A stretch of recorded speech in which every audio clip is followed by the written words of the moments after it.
something from an African, put it in a book. Apparently, Nigerians spend less time poring over books, indulging rather in other mediums, thanks to the advent of cable television, video games, the internet, and advance in technology.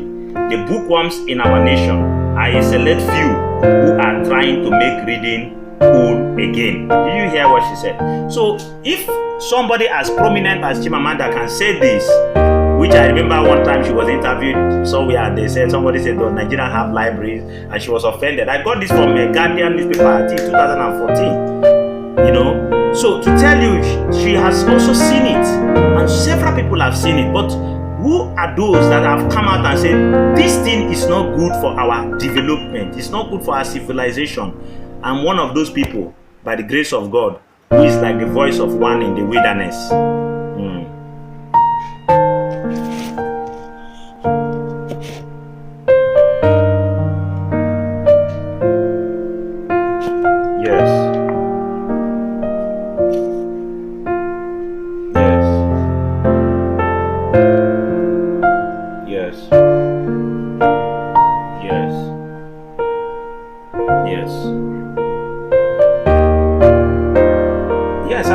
Ambassador. Yes, I'm a literacy ambassador.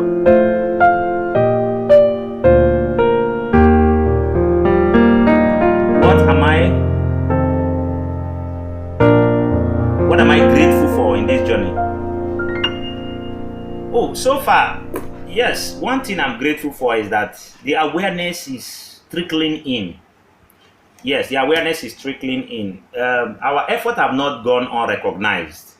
That's why we're giving one of the most prestigious awards in this River State, the Garden City Advancement Award, for our effort in promoting education in the grassroots. I also am a beneficiary of an awardee of the Port Harcourt Education Festival Award. These are highly contested awards. I also received that award for that same purpose. Also, the Inspire Africa Award, Justice Goodhead Award for Literacy, and so many others. Yeah. Yes. But I wish we do more. I wish we engage more. I wish we go beyond the awards. We go beyond the award and engage with the message.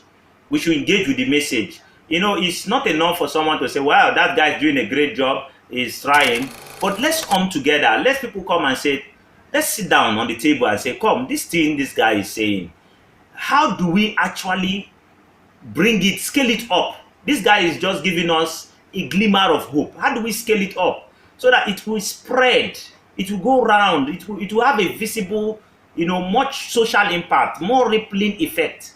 It's just like we are doing something and then it's in a little corner. It's an idea that is good, but we have not embraced it with our funds, with our resources, with our know-how. You understand me?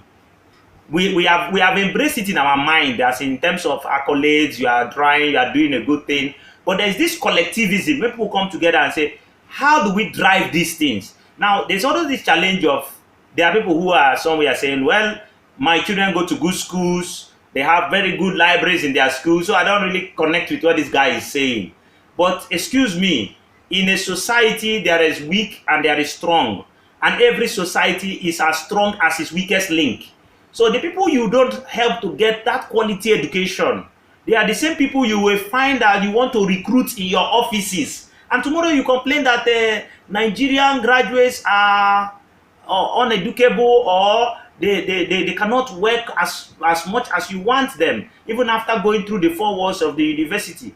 Because there is this lacuna inside them that reading was supposed to fill up. Not everything you can get from the 4 walls of the school. You must read so many things by yourselves. That extra effort must be put in to know. You understand? So let those who think that they don't have need for a reading culture, or their children are okay, they have good schools, that have libraries, that do all these things I'm saying, take note that the majority do not have access to these things. Books.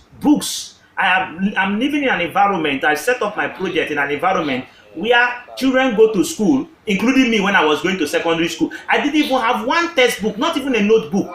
A child's parents bought me a set of notebooks. I don't know what the boy told the father.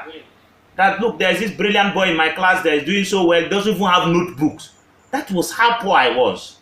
So I know that kind of experiences every day. It happens here. You see children who don't go to school for one full term.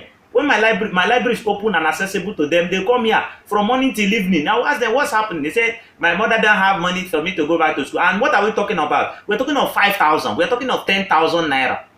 These are the realities. And that's how this person will grow up to become a youth. And then he really didn't get anything from that school, but he will have a certificate. Believe you me, he will have a certificate. He will. And then you start wondering, did this person pass through school? Under that condition, what would you say?